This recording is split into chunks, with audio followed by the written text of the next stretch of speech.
And welcome back to part 19 of Shin Megami Tensei 3 Nocturne, where today we're doing most of the Obelisk. The Obelisk, as I've said before, is the halfway point of the game, theoretically, in terms of what you've done and what you've got left to do afterwards. And it's one of the biggest locations in the game.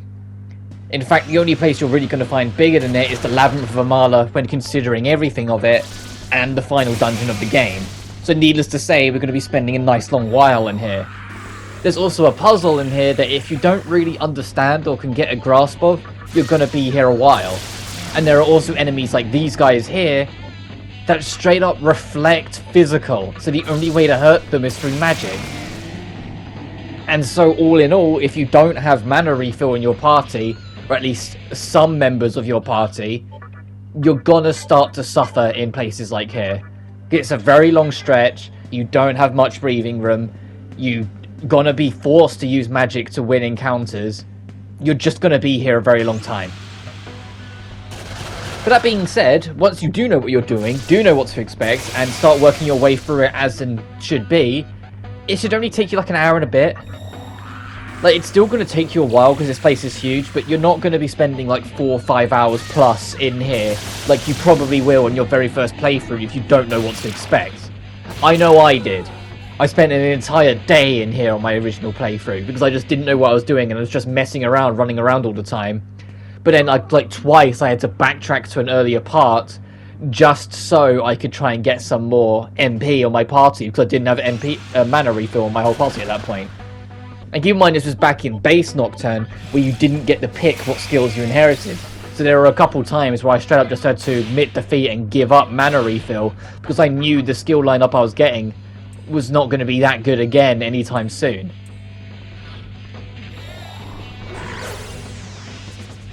Also, this demon here just straight up says, no, I will not become a member, so don't talk to me.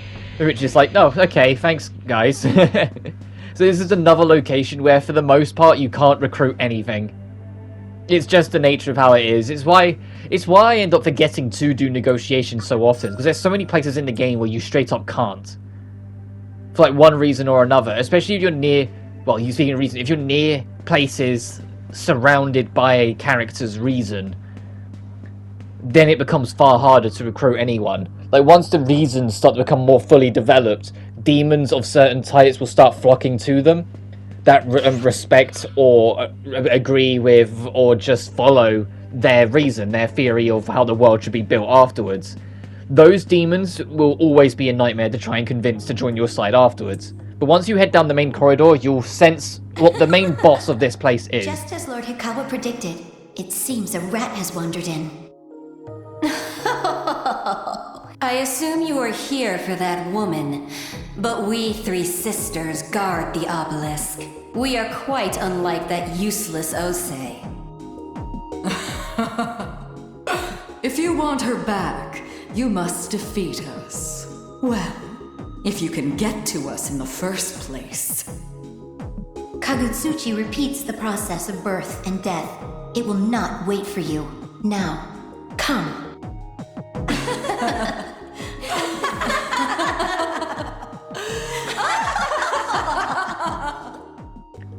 And that is the introduction to the Moray sisters, the main threat, for lack of a better word, that you'll be fighting in the Obelisk. But through their mocking, they also tell you kind of the main gimmick of the Obelisk, without explicitly saying it, is that the Obelisk has parts where there will be panel-based puzzles in front of you, and when you step on a panel, it will affect the phase of the moon. It will make it shift forwards so many steps, or when it hits full, start shifting backwards so many steps. And the reason why this is significant is because there are doors that will have lights on them, and how many lights are on them tell you how far into the the moon phase you need to be for that door to open. However, every time you start it up, it resets to new. Like, it will force reset the moon to new, so you have to like do the maths yourself and work it out as you go. If it ever goes all the way back around to new, the floor will fall down beneath you. You will fall through and land in a pitfall. In this first one coming up after we deal with this guy, you're just going to land exactly where we just were, so it's really not a threat to get back up and around. But later on, they can drop you in some really inconvenient spots, and you have to really work around to get around to it. So I will show you the precise pathing you need to be taking to get through. As we go up. Here, you touch this and it activates the puzzle. The glowing sphere, will you touch it? Yes. You see on that wall piece there, there's 4 lights. Which means we need the moon phase to be on 4. So the atmosphere around you changed. Now the moon's locked on new until we leave the puzzle. So we step on this. 1, 2, 3. Step on this, it'll go to the 4. If we step back onto the 3, it would advance it another 3. And there we are. If you stepped on the 1 first, you'd be in trouble. Because you wouldn't be able to finish the puzzle. You'd have to leave it. Because every time it's on 4, you would be on the 3 panel and not the 1 panel. So you wouldn't be able to reach the door without touching the 1. And that's the general idea of the puzzle. Like, the game introduces it to you that way. So it's very simple. So you're like, oh, okay. So even if you... even if you're not sure what you're doing, you can brute force it. The only problem is that they make it kind of too easy, because there's 2 options. One's the wrong, one's the right option. So even if you don't understand the puzzle, you're gonna pick both eventually, kind of thing. But I don't think the puzzle's that hard to understand, especially, hopefully, now I've explained it properly to you. Here's literally, wherever the light is on the door is what you need the moon phase to be to open it. But you need to be in front of it when it does, because if you pass over another light on the way, that will still count. Every single panel you touch still counts. And there's going to be a couple points later on where it will become ideal to alternate between 2 panels to make the number hit a certain amount before we move to a 3rd one. Also, here's some Baphomets here, which on my original playthrough of the game, I assumed this guy would end up being a mini-boss just because it's the first thing Hikawa spawns and the first demon you see in the game. So I thought it would have more, like, prominence. But no, it's just a basic enemy you find over here. As we take the next lift up. And you'll see what I mean when I said last part, where it's like 100 odd floors, but you certainly don't scale 100 odd floors. The amount of lifts we're taking, we're already on floor 40. It's not like well, I say that it's the same in a dungeon much later on in the game that also has a ridiculously high number of floors, but you certainly don't scale that number.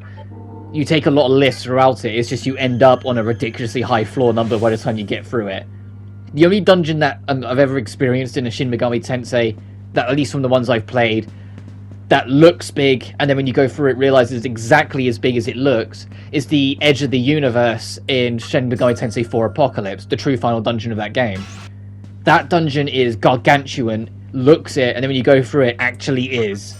Like, it's exactly as big as any guide or walkthrough will tell you. And it says, oh, it's this long, this many floors, this and that. You sit there and you go, okay, that seems kind of wild, but I doubt it's actually that big. And then you realise it's not only that big, but it's super, like, stretched out as well. So it takes you forever to get across a corridor kind of thing. Like, it's a ridiculously long dungeon in that game. And to be fair, I kind of hope one day 4 and 4A get remasters of some kind to consoles. Like, I know it'll be slightly more awkward, but I can imagine they can figure out a way. Because of the fact that it relied on the touchscreen for pieces of it. And I must specify pieces, not the entirety. So I definitely think it could be done. Like, in combat, just move the touchscreen menu to, like, the bottom right corner or something. Like, they could move pieces around and it'll be fine. The only thing would be is the pause menu, because the pause menu showed your stat screen on the top and then all your actual pause options on the bottom. So they would have to actually add a stat screen button on it, probably, just so you could see it easily. Again, have a level up, so I'll put that on Vitality, I think. Yeah, there we go. I was going to say, why am I waiting? And although life refill's nice, I don't bother because I have so many healing options anyway. But Tetrager's next, and that's kind of nice. Oh, full recovery, nice. The Magatamas can really save your ass on your first run through here, though. If you get lucky and get party recovers like once or twice through here, you could easily do this all in one go on your first playthrough too, even if you weren't aware of what to expect.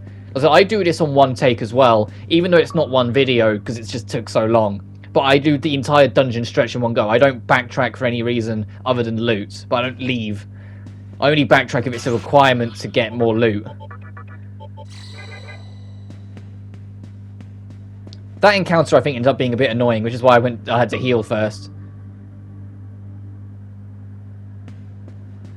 But this dead end over here does have a bead, which is always appreciated, even if you're going to start getting them en masse later on, because the game kind of realizes like that the medicines you can buy and the life stones you can pick up are really useless.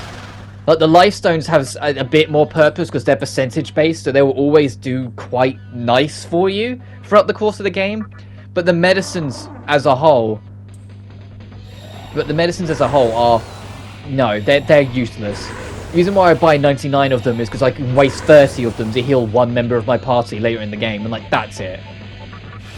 Like they are beyond useless, but they're so dirt cheap that you might as well use them as filler heals between encounters if you so want to.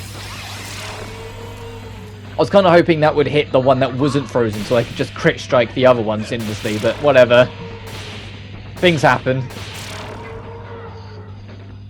But the beads, they're full heals to a single member of the party. And although they're difficult to find early on, later in the game they do give them out quite plentifully, because I think, like I said, it feels like they realise that the lifestone and medicines just aren't enough for healing items. So they make it so the beads start to have more prominence. You don't really ever get an opportunity where you get bead chains often, which is group-wide full heal, because they really expect you to use Mediarahan, Prayer, or Salvation at that point. As I get even more encounters. I'm looking at my recording line, and there's so many cuts coming up. Yeah, there's so many cuts in this section. But here's the next part of the puzzle. And there's two pieces to this, because one of them will lead you to loot, but the other bit will lead you to the next floor, and will allow us a save, so we get our first real checkpoint. So I'm going to obviously go for the loot first, which is one that might feel a little awkward at first, which is why you see me stop for a second, because I'm trying to remember what path it is to do it. But essentially we're after this one on the right here, this one that's a 4. So you need to kind of circle around and then go back on yourself a little here, and then you'll be on half on the receiving and you'll be able to get it. There you go. When you do the puzzle, regardless of the moon shift after you leave it, that door will stay open. It's only when in the confound of that puzzle that it will count it. So the moment you leave it, whatever door is open will stay open regardless of the moon phase. Hence, that door stays open even though we're not on moon phase 4 anymore. And they do it so you don't get trapped, because if the moon phase shifted, you'd be running around in circles until it opened again. Which you can't anyway because of the nature of the puzzle. You can't just run straight to it, you have to be involved. But the correct path is far easier than the loot path. It's literally just 1, 3, and 4 and you're there. And there we go. But if you detour and take a left, there is your first checkpoint save. Your first small terminal. Which will actually, those stairs where you get the option of going up and down, and I went down. If you went up, you could get to it now. But I always wait until I circle around to use it, because then it's just more convenient. Because like you've done the puzzle, you can just run up the stairs and touch it.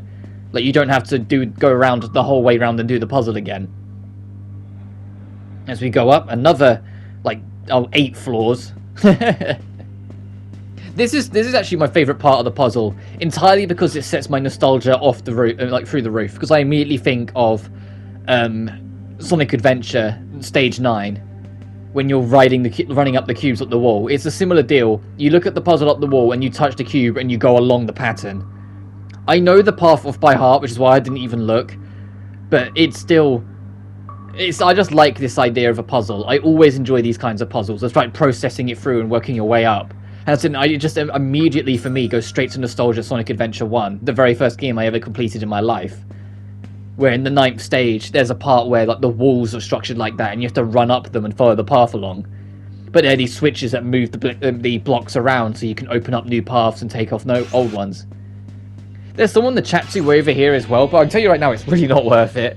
As Soju gets another level up. Will you listen? Yeah, sure. Give me something good. That's something for the jewellery, I suppose. Dang, there it is again. Do you hear it? A woman screaming from above. I find it so deeply unsettling. Oh, I hope so too. But yeah, taking the middle path and going around is how you get that mystic chest. But if you want to go the actual correct path, it's second from the left. So if you literally just count 1, 2, 3, 4, and 5, it's 2.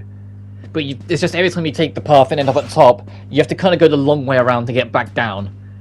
Which is a little time consuming, but it is what it is. There's 2 paths down, which is why I turned towards that tunnel for a second to show you that there is another path down as well, because certain other wrong paths will take you to different other wrong locations up top. God, the obelisk, I know I've mentioned it a few times before, but there's a couple of dungeons in this game where you really feel the high encounter rate. This is one of them. The obelisk can really screw you over with its encounter rate sometimes. So it feels like every other step there's a tsh, and you're fighting something.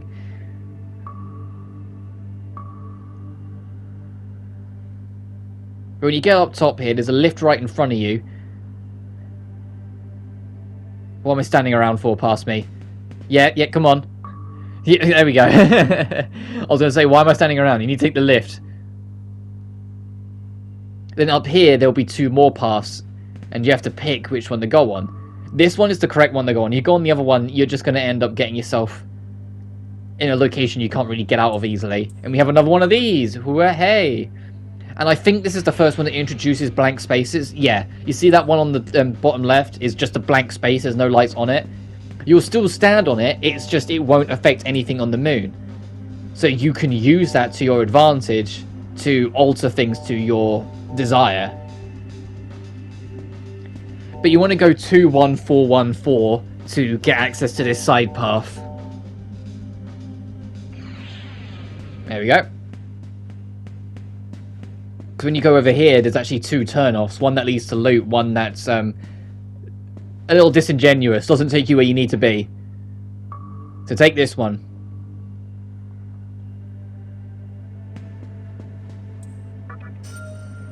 8,000 marker, which is appreciated. We're approaching the point of the game now where you're going to start noticing your marker amount start really creeping up in the background. And that's a necessary evil considering how expensive some Magatamas coming up are going to be. If you're trying to get every single Magatama, there's still a handful you're going to be buying. And there's going to be a point later on where 3 are going to become available, and they're going to be like 40,000, 80,000, and 120,000. And so if you don't have 240,000 suddenly on you, you're not going to be able to afford them all, and you're going to have to either come back or start grinding. I do neither. I go into the second Kalpa and do that secret floor I've been telling you, told you about. But I showcase what I do to get through it when I get there. I essentially just bum rush and panic and pray that I just get lucky, and thankfully I do. And the reward's more than worth it, at least for this point in the game. Later on, it's not really worth it, which is why they kind of take away the reward later, because it loses its significance later. Like, when you start getting real good access to getting marker relatively easy, the 250,000 marker you get from doing the cursed corridor early is... it kind of becomes not worth it, which is why let's say they get rid of it later on, because it's like, well, it's not worth it anymore. You're earning more than what this reward can give you. It's just like penny change. It's just early game that's astoundingly good. Right, you can already see what the correct path out of here is without even really having to look at it. It's just I want to go this way first, obviously. So you got to kind of meander it a little bit.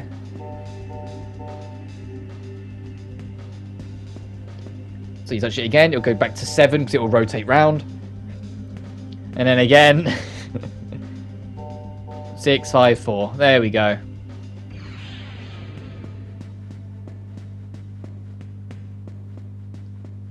Is there anything good in this mystic chest? Ooh, magic incense. Hot damn, that's good. The only thing that can kind of screw you up, and it's going to happen more late game, is that if you're pushing for all Magatamas, you're going to do the whole making it so your stats stop at 30 across the board, because the last Magatama adds 10 anyway, so it'd be wasted points. But there's going to be a point where you'll get a stat to 30, and then you'll pick up an incense that's for that stat, and you're like, well, I don't want to use it on my demons, because the demon will go out the door soon. So now what do? Oh yeah, with Horus, I decided to get rid of Deer Armor for Meteor Armor just because I like the rest of the skills. So it's like, you know what, I'll just make it group-wide healing. The fact that it's got mana refill anyway makes me feel a bit more comfortable about keeping Meteor Armor over Deer Armor. Because they're both tier 2, but Meteor Armor's group-wide, so it costs more.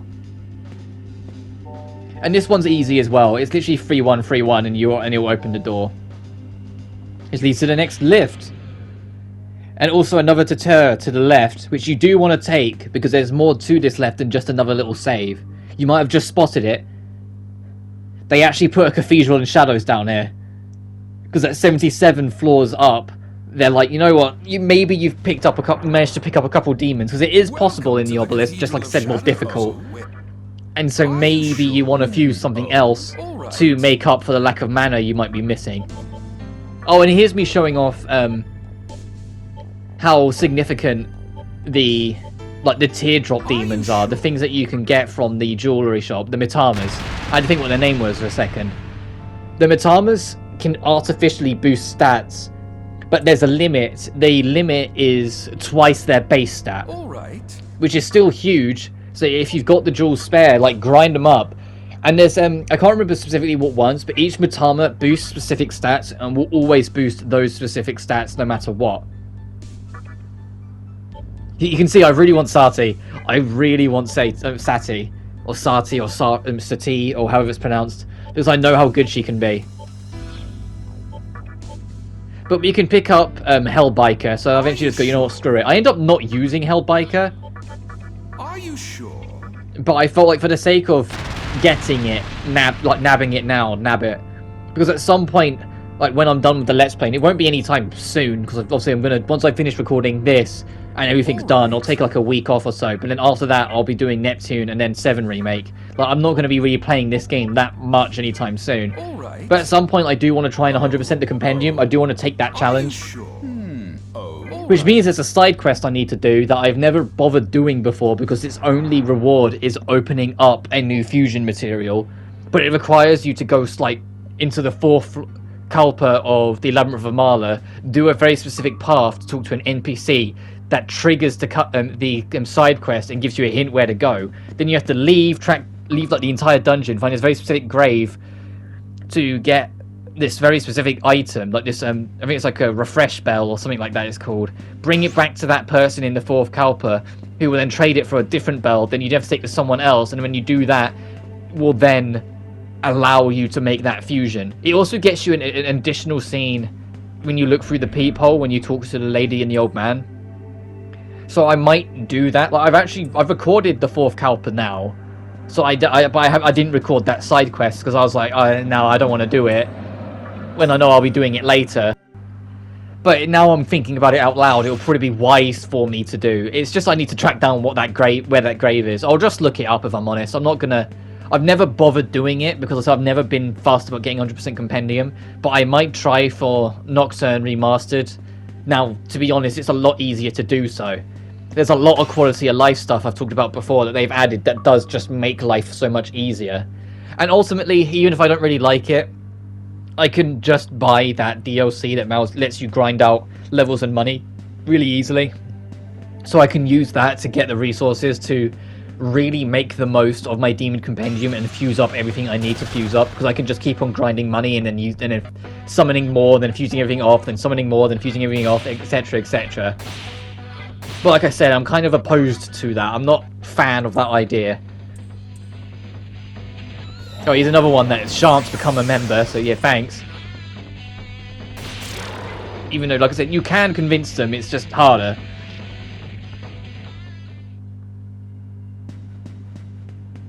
There's one nearly floor 100, not quite there yet.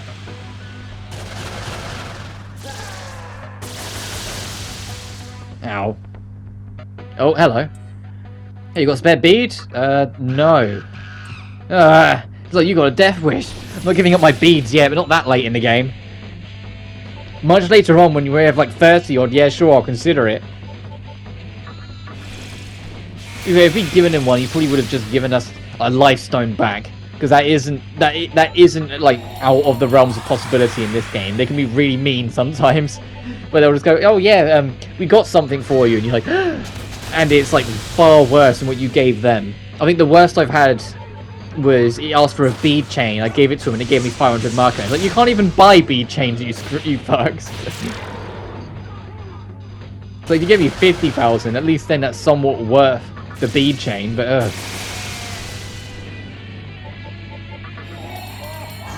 But because most of the enemies in the Obelisk are angelic to an extent, Marmudun is not a bad choice.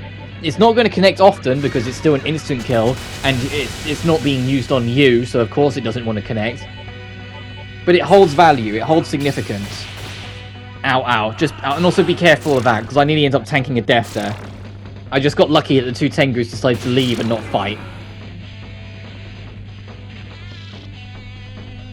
So as soon as I leave the fight, my first priority is heal, because I am the most important variable here. If you go down, it's just game over. It doesn't matter if the rest of your demons are still alive. Which is something they're bringing back in 5. I've seen like the gameplay events of it. They are absolutely bringing that back in 5. 4 was the only one that mercied you that way. Like 5 is going old school Shin Megami Tensei. It's going, if you die, it's just game over, too bad. And it doesn't matter if your demons are still alive. The moment you go down, it's over. And I saw that, I was like, oh god. I get it, and I can kind of understand why. Because like in 4, I think 4 had the best system, and I kind of wish it inherited base 4.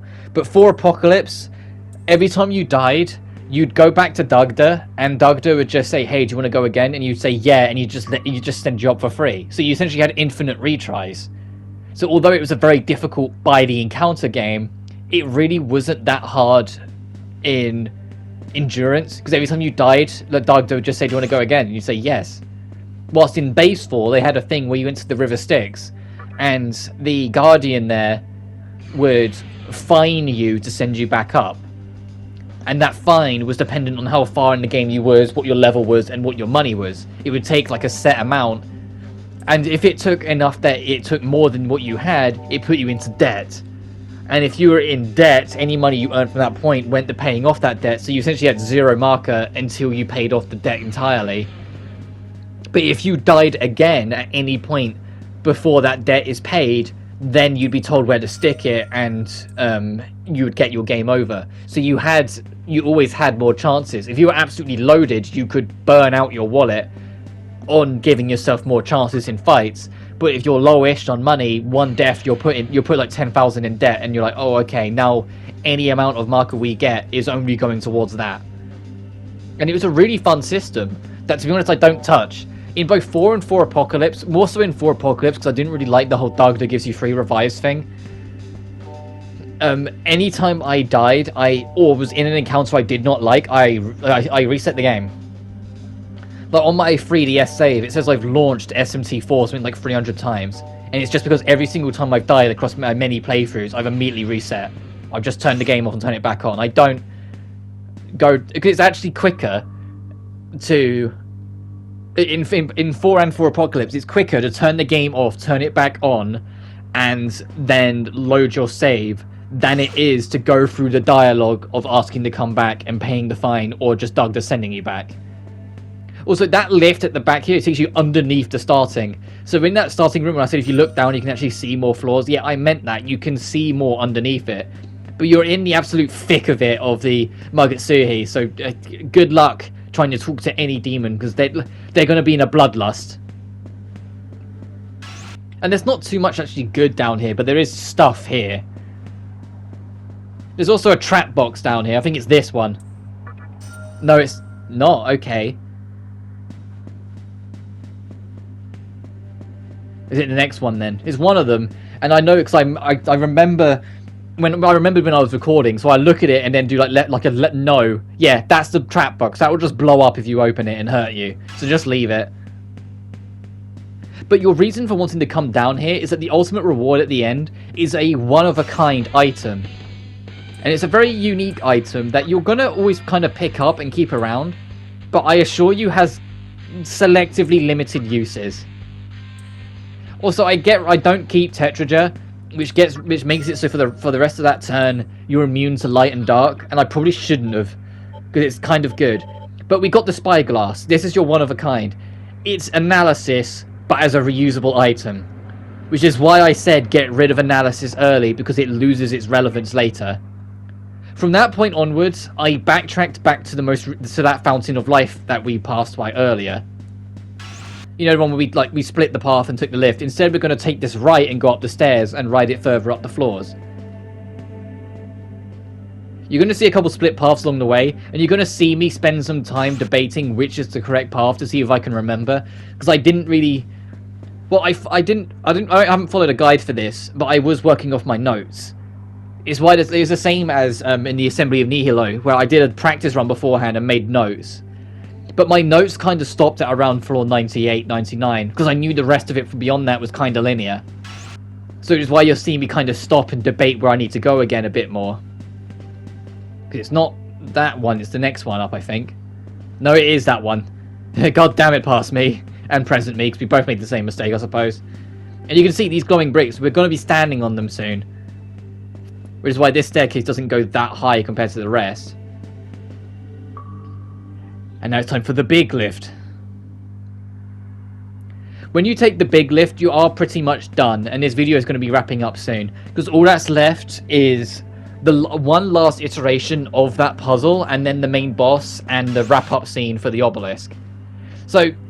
yeah, on the video, you're like, oh, it's only taken Rob like half an hour to do this, so much like an hour and 20 to do the whole dungeon. Well, I've been editing out every encounter. Well, every repeated encounter. So, of course it's been shorter. But have you seen how many cuts I've had to do in this video?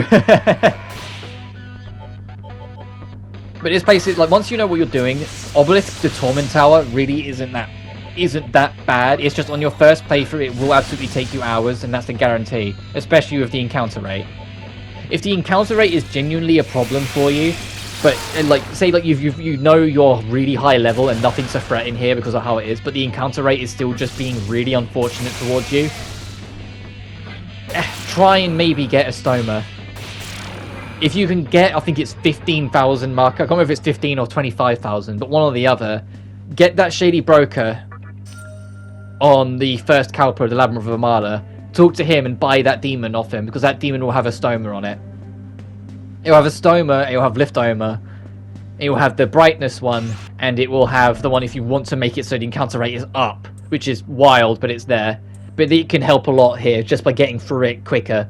But that being said, I'm going to wrap it up, so next time on Shin Megami Tensei 3 Nocturne, we're going to finish the Obelisk. But until then, you guys take care now, peace.